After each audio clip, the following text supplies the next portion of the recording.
জুয়ার বিরুদ্ধে আমরা কঠিন আইন করেছি। এই সপ্তাহে গেজেট হবে, গেজেট হওয়ার পরে দেখবেন কি হারে গ্রেফতার করা হয়, কিভাবে জেল দেওয়া হয়। যার বাড়িতে বসে খাবে তাকে গ্রেফতার করা হবে, যার দোকানে বসে খাবে তাকেও গ্রেফতার করা হবে, যার টঙ্গে বসে খাবে তাকেও গ্রেফতার করা হবে, যার দোকানে খেলবে তাকেও গ্রেফতার করা হবে। আমরা সারা বাংলাদেশ ব্যাপী একবারে গাজেট হওয়ার পরে নেশা মাদক জুয়ার বিরুদ্ধে ইনশাআল্লাহ বিপ্লব পর্যন্ত পুলিশের সাথে নিয়ে নিশ্চিন্ত থাকবেন। আপনারা বাবা মা শুধু আপনাদের সন্তানের প্রতি খেয়াল রাখবেন, তাদেরকে আদর করবেন, বুকে নিয়ে গল্প শোনাবেন ভালো ভালো। ওই গল্প দেখতে দিয়েন না মোবাইলে, দয়া করে মোবাইল দিবেন ওই যে বাবা সন্তান গ্রেফতার করা যাবে তাদেরই মতন হবে। এই মোবাইল ঘর থেকে ছেলেদেরকে বের করে দিচ্ছে, এই মোবাইল ঘর থেকে মেয়েদেরকে অপ্রাপ্ত বয়সকে বের করে দিচ্ছে।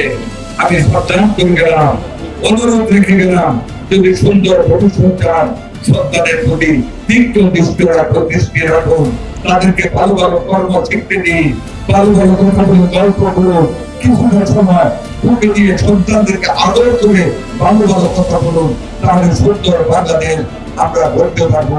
পরিশেষে আমি আমাদের মাননীয় প্রধানমন্ত্রী জনাব তারেক রহমানের পক্ষ থেকে আপনাদেরকে আমি অন্তঃস্থল থেকে কৃতজ্ঞতা জানাচ্ছি। স্বাস্থ্যমন্ত্রী হিসাবে আপনাদেরকে বলে যাই, মাননীয় প্রধানমন্ত্রী জনাব তারেক রহমানের নির্দেশে এবং সুপরামর্শ গ্রহণ করে ওনার নেতৃত্বে আমরা গ্রাম অঞ্চলের প্রতিটি মানুষের কাছে স্বাস্থ্য সেবা প্রদান করতে বদ্ধপরিকর এবং সেই সেবা প্রদান করব। আপনাদের প্রত্যেকটা ক্লিনিকে লিভার রোগ করার নির্দেশ দিয়েছি। রবিবার থেকে যেসব ক্লিনিকে লিভার রোগ প্রসূতিকালীন মায়েদের নরমাল ডেলিভারি চেষ্টা করার রোগ থাকবে না, সেগুলি এক যুগের রবিবার থেকে বাংলাদেশে বন্ধ করে দিচ্ছি ইনশাআল্লাহ।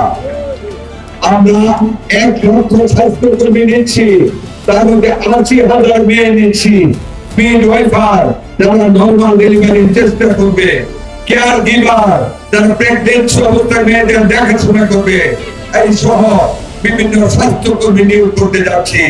আমরা স্ক্রিনিং বক্স পেল, ঘরে ঘরে মেয়েদের breast cancer, uterus cancer check করবে। প্রাথমিক অবস্থায় যখন ধরা যাবে আমরা তাদেরকে সুস্থ স্বাস্থ্য সেবা দেওয়ার জন্য তুলে নিয়ে যাবো শহরের ভালো হাসপাতালে। এইভাবে স্বাস্থ্য সেবাকে গ্রাম পর্যন্ত আমরা নিশ্চিত করতে চাই।